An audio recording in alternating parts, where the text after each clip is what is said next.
The access to information has changed everything. Where during COVID, post-COVID, buyers have taken the time to educate themselves on what the practice transition should look like. If they're planning on selling in the next 2 to 5 years, get a valuation done so that you know where you are, and if you need a game plan, then you can game plan for it. You still need a quarterback.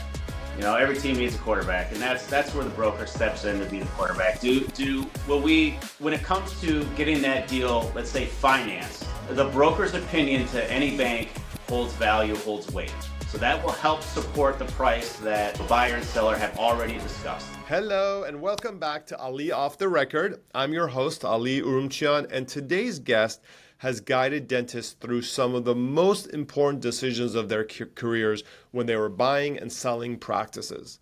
Now, joining me is Phill Hoover, who's an MBA and a seasoned broker with Western Practice Sales, where he's helped doctors across California sell their practices successfully for years. Now, with more than 20 years of experience in finance, real estate, and brokerage, Phill is known for making the process smooth, confidential, and he loves building strong relationships with his sellers and buyers. Now, in this episode, we're going to explore what makes a practice attractive to buyers, the biggest pitfalls sellers should avoid, and how to navigate this transitional period that can be so stressful for everybody. He's our own therapist here on the podcast. So join me in welcoming Phill, and I think you're going to love this episode.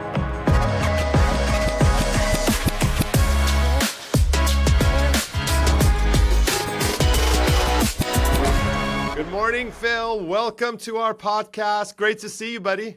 Thanks for having me, Ali. I'm looking forward to this. Been looking forward for a while, man. Good to see you.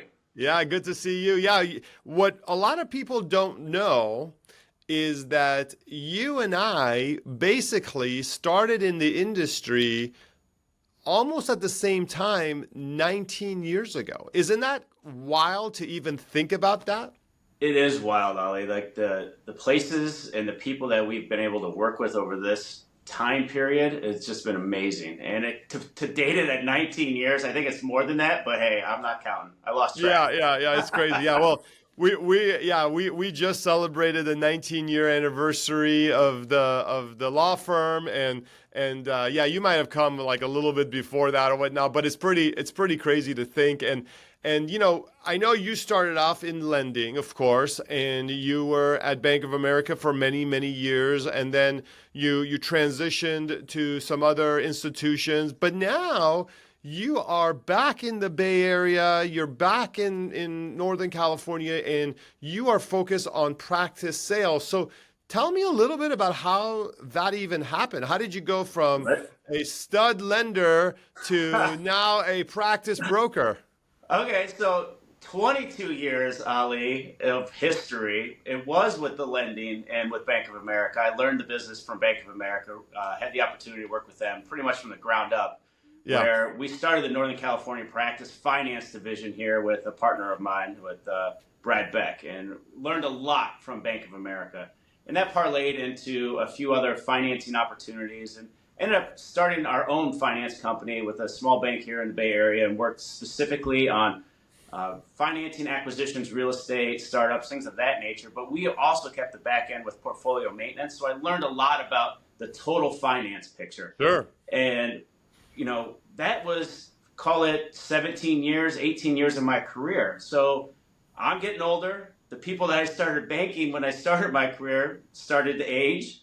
And full circle comes around is like, well, all these ex-clients of mine are starting transitions, doing additional practices, looking to open up enterprise, doing the DSO path. So naturally, it just progressed from going from a financier to being someone that's helping with the transition, whether that's selling their practice on the market or whether that's looking for the second opportunity, third opportunity, or building that enterprise vision. So it was just a natural progression as I learned more about the dental industry and how to build, enterprise and how to transition dental practices. It just made sense through my experience to jump into Western Practice Sales. And myself and my business partner, Dr. Michael Weiss, we had the opportunity to jump into Western practice sales at the beginning of the year. And since he and I have run the business, and obviously some of our senior leadership is still there, but we are now looking at practice transitions and owning Western practice sales and helping a lot of the clients that we've worked with over the years.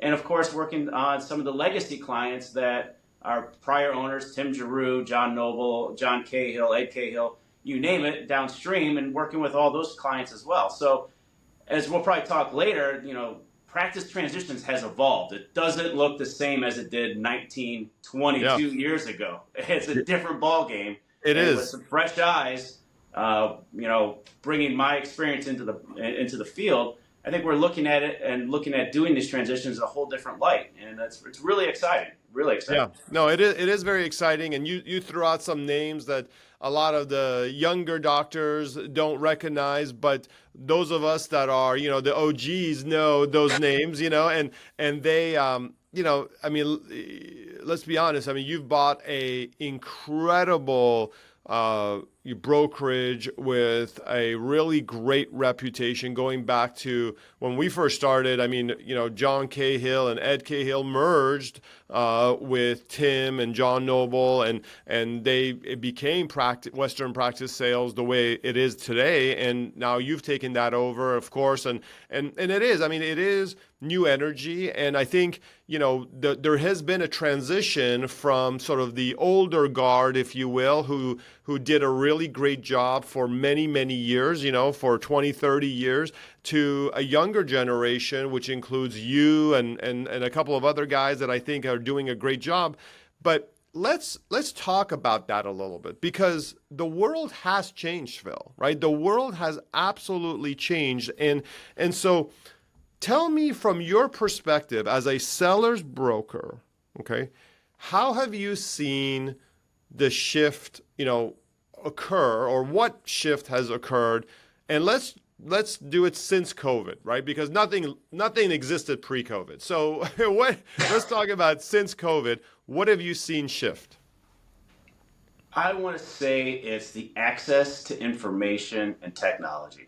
The access to information has changed everything. Where during COVID, post-COVID, buyers have taken the time to educate themselves on what the practice transition should look like. And they've gotten a lot of quality information from many different sources and many of their peers as well. And the list of resources is endless, right?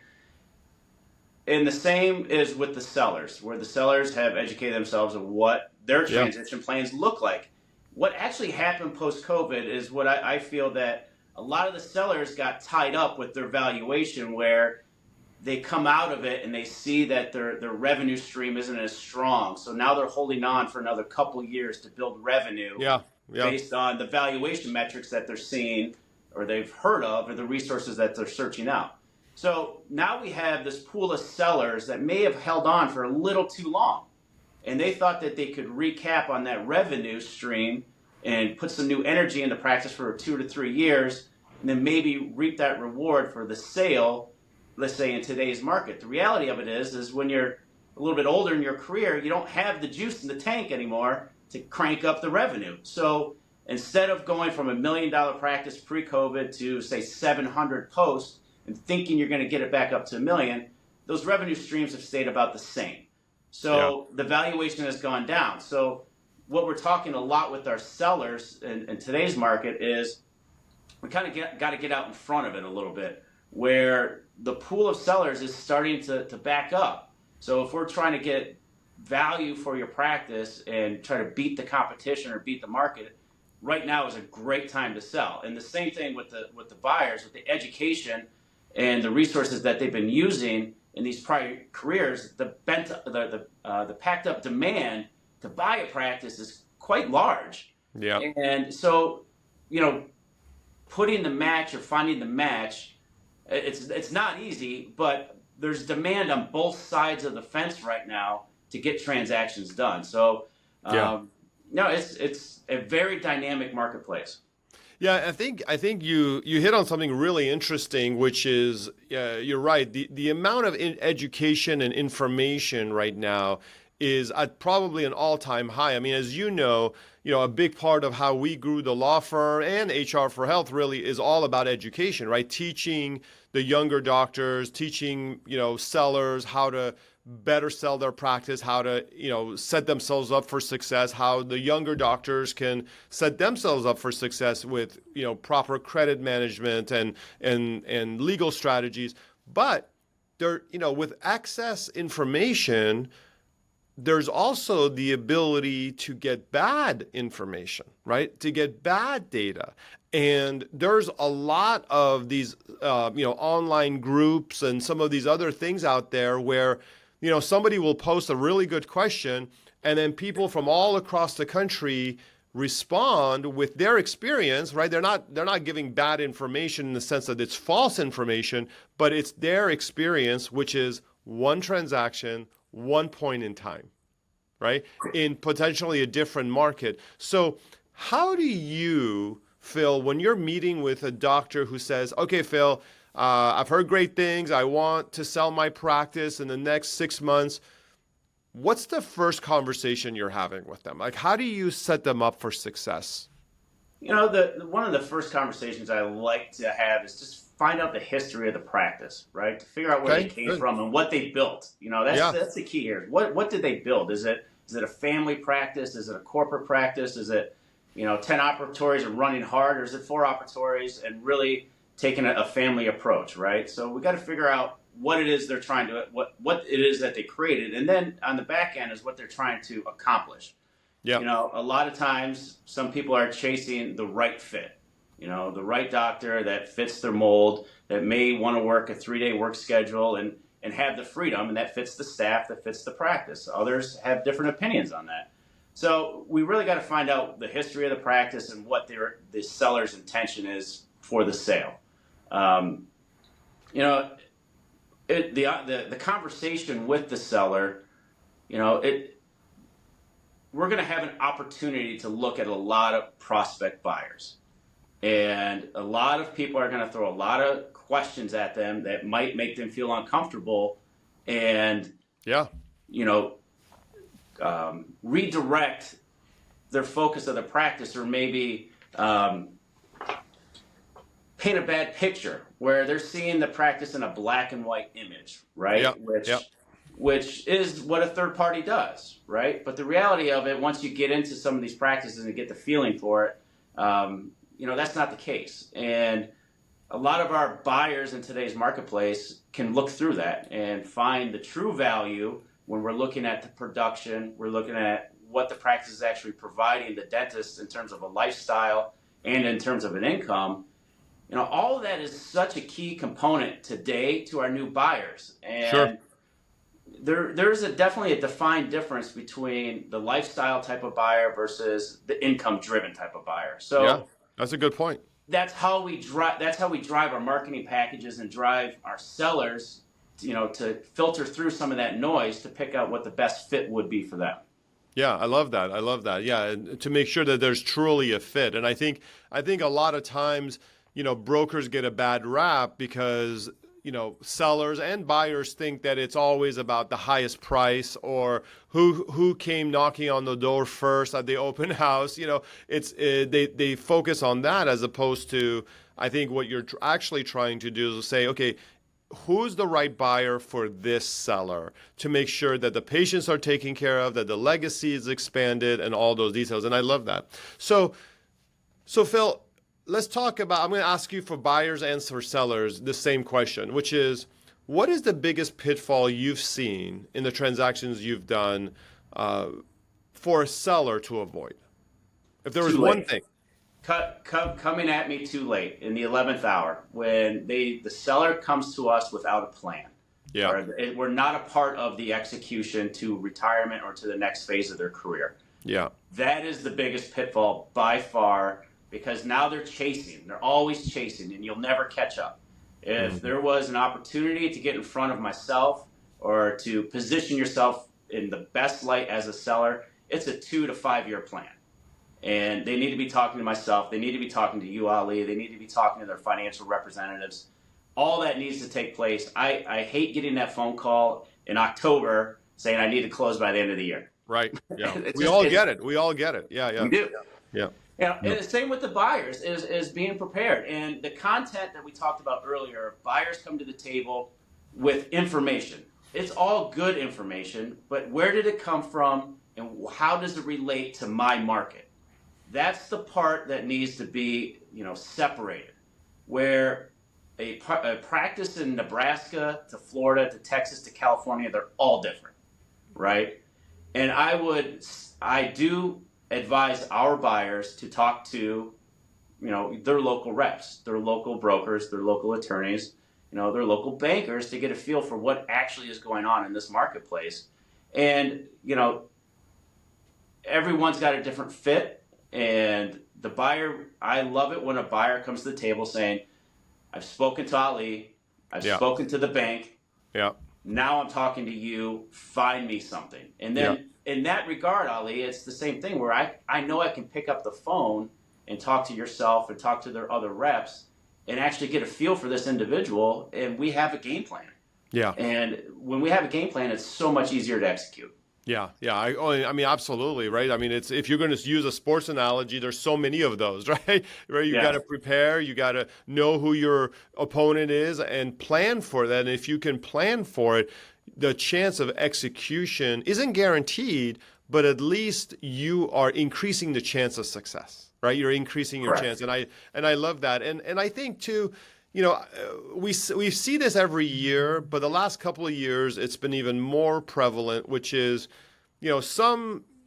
somebody comes out and says something about, oh, taxes are going to go up next year, or taxes are, doing this, and then we get this rush of people, like you said, in October, November, saying, I need to sell, just get me out of here. And sometimes it happens where it's actually you can find a buyer, but it makes things so stressful for everybody and usually leaves the seller, like you said, not necessarily super happy that they went through that experience, right? The more time they have, the better, for sure. All right, Phil, what's the number one pitfall for a buyer? So we know time is for sellers. What is it for a buyer? Not understanding their need or their credit profile is probably the biggest. Where, cash flow is king. Everyone has heard that. And not understanding that you have student loans, not understanding that you have a 650 credit score, not understanding that you need $10,000 a month to cover your overhead.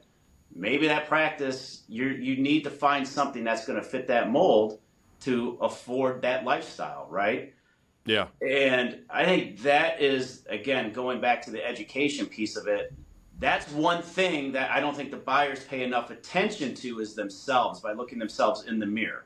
Yeah. They're listening to all these opportunities and, other resources to pool information, but you do need to sit down with a pen and paper and figure out your own budget once in a while and say, what is it that I need to do? Yeah. I think a lot of the buyers today still are looking for deals in the marketplace, and they're still out there. Don't get me wrong, deals are still out there. But when we're in highly competitive situations, you got to be prepared. The most prepared are going to win, and they're able to execute, as our statement before. Yeah, I love that. Yeah, and there's a certain psychology I think that plays with this too, right, Phil? I mean, if you, as the seller's broker, right, you're talking to a buyer, and the buyer says, I'm pre-qualified with the bank. I have Ali as my lawyer, right? I'm talking to maybe a couple CPAs. I'm about to select somebody. I know where I want to be, right? Here's my location. That has to excite you way more about that buyer than someone that says, well, I have some names, but I haven't really gotten, I haven't submitted my applications yet. I haven't talked to a lawyer. I'll deal with the CPAs later, or my cousin's a CPA and I'll have her do it. I mean, those are two very different types of buyers, right? Correct. And I think people sometimes forget that if you're all in, you got to be all in. And that's a big part, as you know, of what we do at our firm is we try to help the psychology of these younger doctors say, we want you to be practice owners. We want you to get to financial independence. And the way you do it is you become an owner. Now, you could do a startup or you could buy a practice, but whichever path you choose, just get yourself ready to go down that path. Right. Correct. And I mean, we're all human, right? I mean, you can't tell me, Phill, that if you got these two people looking at a practice, you're not going to lean one way or over another. Hey, Ali, it is my job and my duty to show the seller all the interest. Yes. I show them all, every offer, every name, everybody that has expressed interest. Yeah. People that have engaged and taken it to the next level that can talk to me in an intellectual way of why this makes sense and who's guiding them. Hey, that's a couple extra check boxes right there. So I'm just giving you some hints. Yeah. That's the way you want to get a leg up, get in front of your professional peers and have those conversations well beforehand. Yeah, perfect. Yeah, that's the right answer. You've now passed the test. You get to keep your license, buddy. All right, good. All right, let's talk about confidentiality because we get this question a lot. A lot of our doctors have worked with their team for 15, 20, 25, 30 plus years, right? There's a lot of loyalty. There's a lot of love, because everyone's been involved.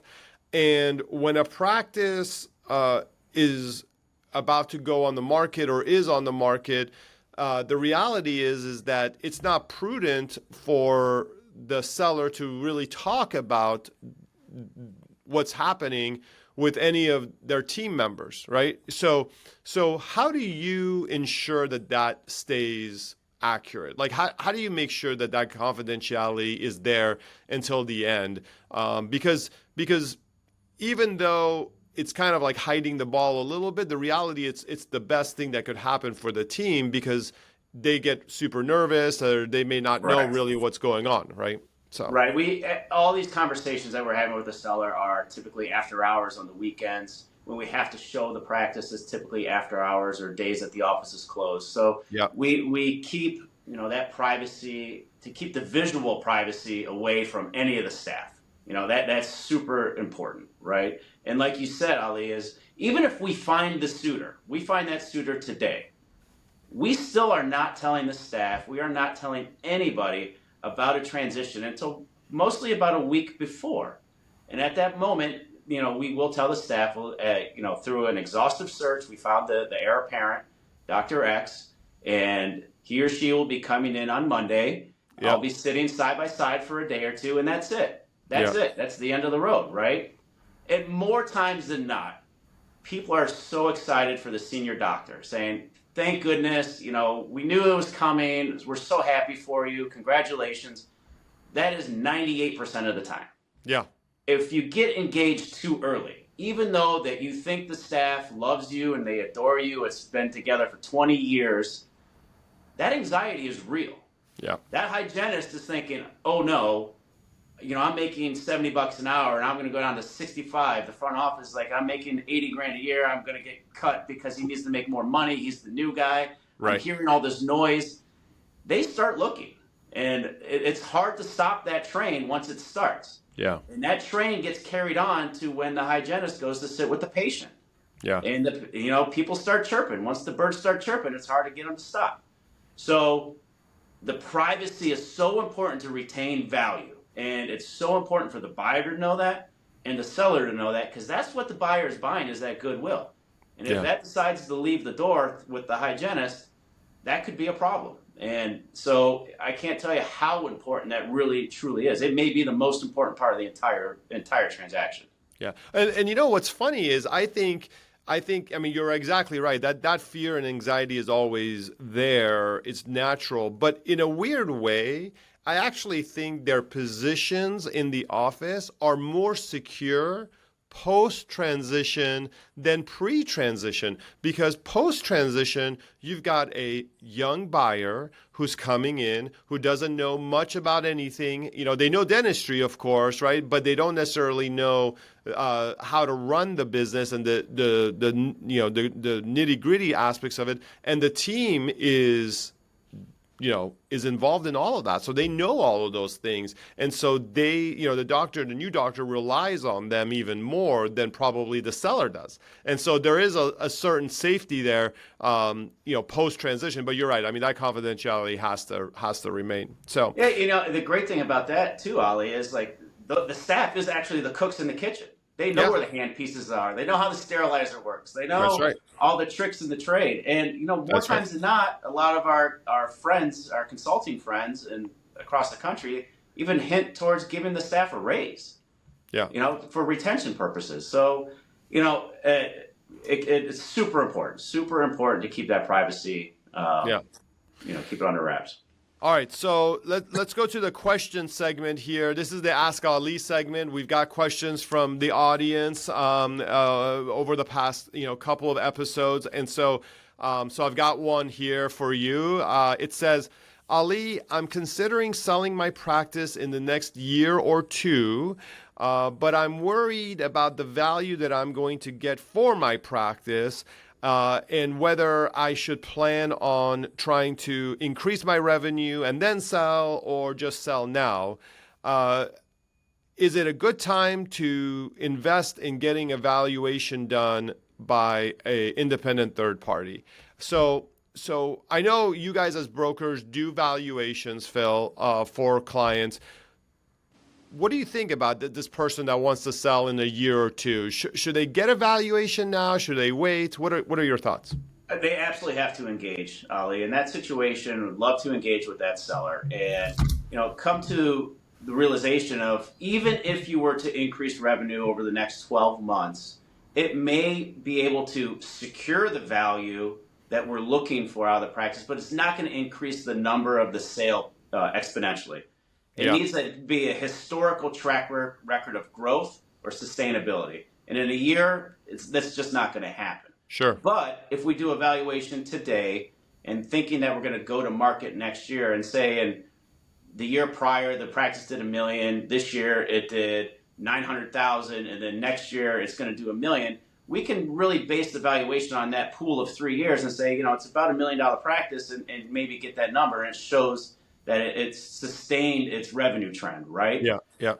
And the flip side, if it's declining, and it's declining because of reasons that, the business owner is kind of taking their foot off the gas, which we see often, the time is now. Right. The time is now, because what we can see in the practice, and we've seen enough of these, Ali, where maybe the prophy count is high. Totally. Say 1,000, 1,200, but there's no back-end work. Yeah. So when there's back-end work available, before those patients potentially leave, let's find a suitor to come in and do the dentistry and take that practice that may be on a sliding trend and build it straight back up and build it on a growth trend. Yeah. And at that moment, you can max your value. Yeah. So it's never too early, but it can absolutely be too late. Yeah. Yeah, it's funny you say that. I was doing a presentation for a dental society down in Orange County recently, and we had a bunch of doctors in the room. It was a really wonderful session, and it was very intimate, actually. So, we were able to have conversations with about, the 25, 30 doctors or whatever that were there. And two of them were almost diametrically opposite of one another. And one was almost what you just described. They started taking their foot off the pedal. Revenue started to decline a little bit. They were vacationing more. All the things that you want to do as you get older, of course, right? But the revenues were falling, and they were nervous about what they were going to get for their practice.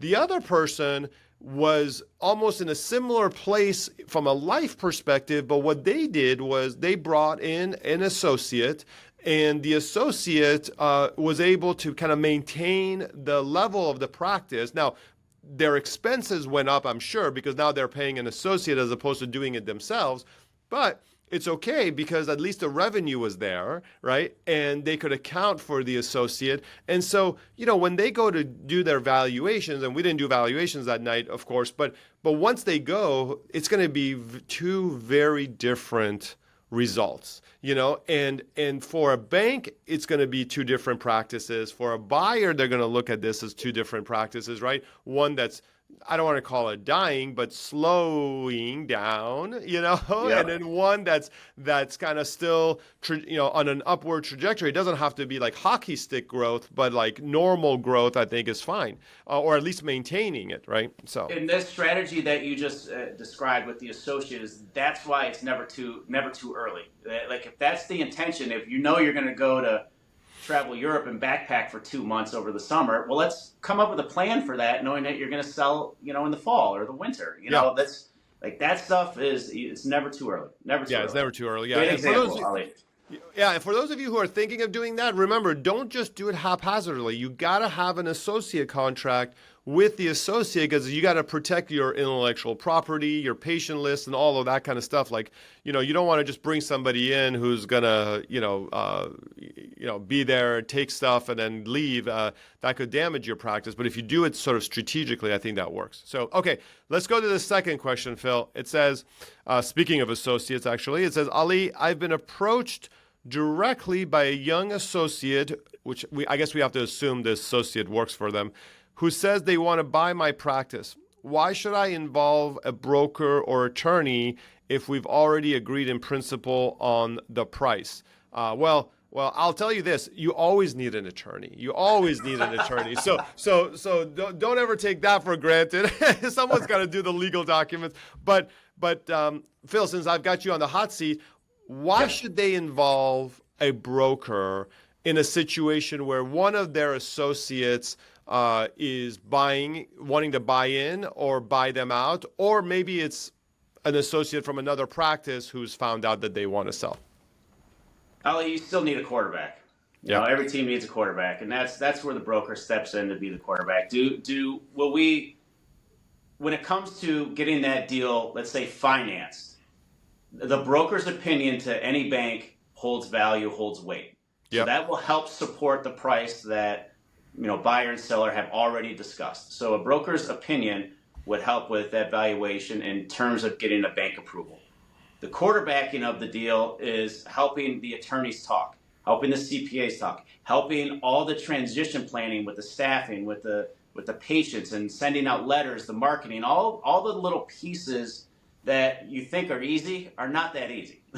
It takes a lot of work to move all those pieces around. And the buyer and the seller got to remember, this is a business transaction. This is not friends shaking hands and calling it, hey, good. This is not how that operates. Because if something happens downstream, 6 months, a year from now, it could fall back on somebody. It could be pretty painful.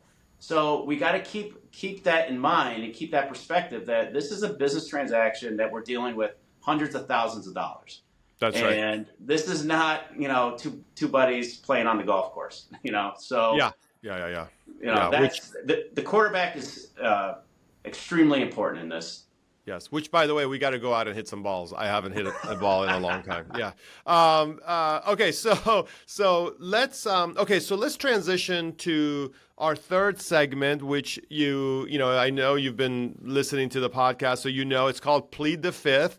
And if you remember from the other things, the other podcasts that we've done, we're going to ask you a hot question that's going to make you sweat and make you uncomfortable. And then you have two choices. You can answer the question, of course, or you can plead the fifth and not answer it. And no pressure, but no one's pled the fifth. So looking forward to it. All right, good. All right, so here's I think a good one. It says, one of the biggest gripes we hear is that brokers collect a big commission regardless of whether the deal is actually a good fit for the doctor. Do you think the commission model incentivizes brokers to push deals that shouldn't happen or not? And give us your perspective on that. So as a broker, our job is to introduce buyers to the seller. Yep. And as mentioned before, there is a laundry list, hopefully a laundry list of buyers that we do filter through, and the seller has responsibility in picking who they feel is the right fit. And sometimes it's money driven, sometimes it's an emotionally driven, and that is the seller's choice. Once we make that choice, we guide the seller and the buyer through the process of the transition. Sometimes it's easy, sometimes not so easy, and then this is where the broker earns their keep. And like the prior question is quarterbacking, banking, attorneys, CPAs, financial reviews takes a lot of effort, a lot of time, a lot of phone calls. You and I know this deeply, Ali, of Yep. how many times, and there's confrontation, and there's good times and bad times. At some point in time in a transaction, you're probably going to hate me, and that's okay. But by the end of it, you're going to love me because we're Yep. going to get it figured out. Yep. So the commission is worth every penny in regards to the end of the transaction, right? And it is justified through the process. Do we force deals? We don't force anything upon anybody. The buyer takes it upon themselves to do the due diligence, financial, emotional, staff, do their marketing, look at, the demographics, the footprint. They're doing their piece and the seller's doing theirs. And if they continue down the path of closing the transition, we've all done our job. At Yep. any point, these deals can crumble, and Yeah. we've seen it, Yeah. and that's 100%. okay too. But I myself, there is no commission unless I get to the finish line. So once I get buyer and seller, married or joint, my goal is to get them married, right? And I do my best and work my hardest to make that happen on their wishes. Yeah. So, Ali, I think our commission is well earned. And these deals, and you know this as well as I do, Ali, is these deals used to take 30 to 45 days. Yeah. Today they're taking 90 plus. Yeah. And Yeah. the due diligence, the depth at which we engage is like no other time that we've done this before. In the 20 some years we've been doing it, Yeah, you're more of a therapist than anything else when you're in these deals. And I do have to say that the reason I think the question is fair, Phil, is because there's a lot of folks who do fall into that category, who do these sorts of deals, and they do push. And I think people talk about those on those social media platforms and at bars and at, when they're having drinks and at dental society meetings. And I think that is giving a bad name to, I think, the industry. But just like bad lawyers give bad names to lawyers, right? Bad dentists do the same thing, and so on and so forth. I think you guys are the exception to the rule. I think there's a couple of you who do a really, really great job today, and do a fantastic job of I think representing the sellers, of course, because that's your client, but also holding the hands of the buyer through the transition. And right. As someone who's been on the legal side of this representing the buyers, usually you and I are on opposite sides of a deal, right? In the sense that you're representing the seller, I'm usually representing the buyers. But what I've seen is you, get more for the practice because you were involved than when you, in theory, would not have been involved. And the reason is because, like you said, topics come up that are sometimes hard. And I've seen you go fight for a buyer sometimes against your client where you said, look, this is what's fair. And this is why the buyer's asking for it. And I've seen you do the opposite where you represented the seller extremely well. And you said, look, buyer, this is not necessarily fair, or what you're asking is not typical. And I think having that balance is really what makes a deal work, and so That's a true reflection of the depth of our relationship in the marketplace. That really is where you and I can really have at it. As soon as we hang up the phone today on this podcast, maybe we will, but an hour from now, we're still good friends. And Of course. that's the depth in the relationships that we have in this marketplace. That value is you can't put a number to it.